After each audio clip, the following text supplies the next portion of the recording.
I would like to talk to you about a story about a small town kid. I don't know his name, but I do know his story. He lives in a small village in southern Somalia. His village is near Mogadishu. Drought drives his small village into poverty and to the brink of starvation. With nothing left for him there, he leaves for the big city, in this case, Mogadishu, the capital of Somalia. When he arrives, there are no opportunities, no jobs, no way forward. He ends up living in a tent city in the outskirts of Mogadishu.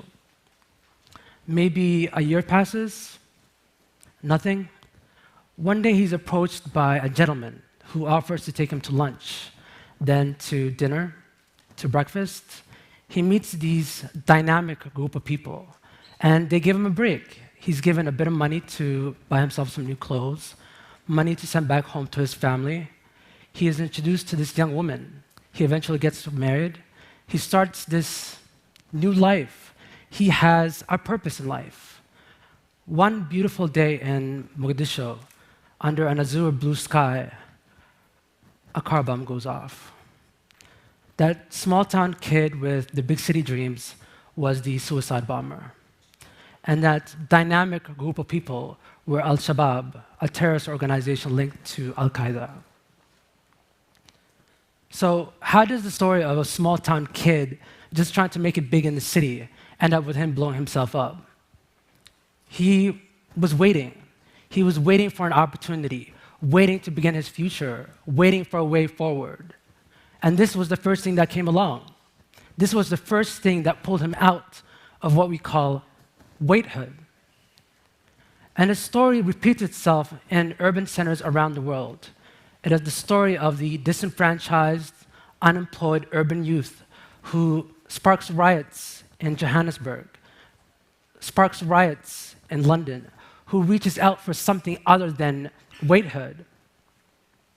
For young people, the promise of the city, the big city dream is that of opportunity, of jobs, of wealth. But young people are not sharing in the prosperity of their cities. Often it's youth who suffer from the highest unemployment rates. By 2030, 3 out of 5 people living in cities will be under the age of 18. If we do not include young people in the growth of our cities, if we do not provide them opportunities, the story of waithood, the gateway to terrorism, to violence, to gangs, will be the story of City 2.0. In my city of birth, Mogadishu, 70% of young people suffer from unemployment. 70% don't work, don't go to school. They pretty much do nothing.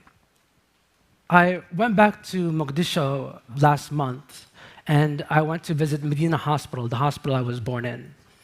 I remember standing in front of that bullet-ridden hospital thinking, what if I had never left? What if I had been forced into that same state of waithood? Would I have become a terrorist? I'm not really sure about the answer. My reason for being in Mogadishu that month was actually to host a youth leadership and entrepreneurship summit. I brought together about 90 young Somali leaders. We sat down and brainstormed on solutions to the biggest challenges facing their city. One of the young men in the room was Aden. He went to university in Mogadishu, graduated. There were no jobs, no opportunities. I remember him telling me, because he was a college graduate, unemployed, frustrated, that he was the perfect target for Al-Shabaab and other terrorist organizations to be recruited. They sought people like him out. But his story takes a different route. In Mogadishu, the biggest barrier to getting from point A to point B are the roads. 23 years of civil war have completely destroyed the road system. And a motorbike can be the easiest way to get around. Aden saw an opportunity and seized it.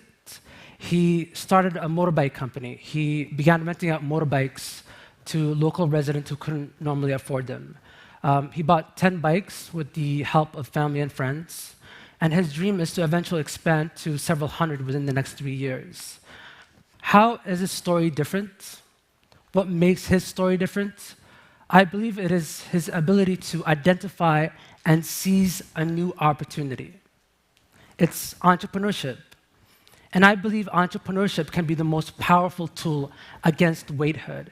It empowers young people to be the creators of the very economic opportunities they're so desperately seeking. And you can train young people to be entrepreneurs. I want to talk to you about a young man who attended one of my meetings, Mahmoud, a florist. He was helping me train some of the young people at the summit in entrepreneurship and how to be innovative and how to create a culture of entrepreneurship. He's actually the first florist Mogadishu has seen in over 22 years. And until recently, until Mohammed came along, if you wanted flowers at your wedding, you used plastic bouquets shipped from abroad. If you asked someone, when was the last time you saw fresh flowers? For many who grew up under a civil war, the answer would be never. So Mohammed saw an opportunity. He started a landscaping and design floral company. He created a farm right outside of Mogadishu and started growing tulips and lilies, which he said could survive the harsh Mogadishu climate. And he began delivering flowers to weddings, creating gardens at homes and businesses around the city. And he's now working on creating Mogadishu's first public park in 22 years. There's no public park in Mogadishu. He wants to create a space where families, young people can come together, and as he says, smell the proverbial roses. And he doesn't grow roses because they use too much water, by the way. So the first step is to inspire young people. And in that room, Mohammed's presence had a really profound impact on the youth in that room. They had never really thought about starting up a business. They've thought about working for an NGO, working for the government. But his story, his innovation, really had a strong impact on them. He forced them to look at their city as a place of opportunity. He empowered them to believe that they could be entrepreneurs, that they could be change makers. By the end of the day, they were coming up with innovative solutions to some of the biggest challenges facing their city. They came up with entrepreneurial solutions to local problems. So, inspiring young people and creating a culture of entrepreneurship is a really great step. But young people need capital to make their ideas a reality. They need expertise and mentorship to guide them in developing and launching their businesses. Connect young people with the resources they need, provide them the support they need to go from ideation to creation, and you will create catalysts for urban growth. For me, entrepreneurship is just more than just starting up a business. It's about creating a social impact. Mohammed is not simply selling flowers. I believe he's selling hope. His Peace Park, and that's what he calls it, when it's created, will actually transform the way people see their city. Alan hired street kids to help rent out and maintain those bikes for him. He gave them the opportunity to escape the paralysis of waithood. These young entrepreneurs are having a tremendous impact in their cities. So, my suggestion is turn youth into entrepreneurs. Incubate and nurture their inherent innovation. And you will have more stories of flowers and peace parks than of car bombs and waithood.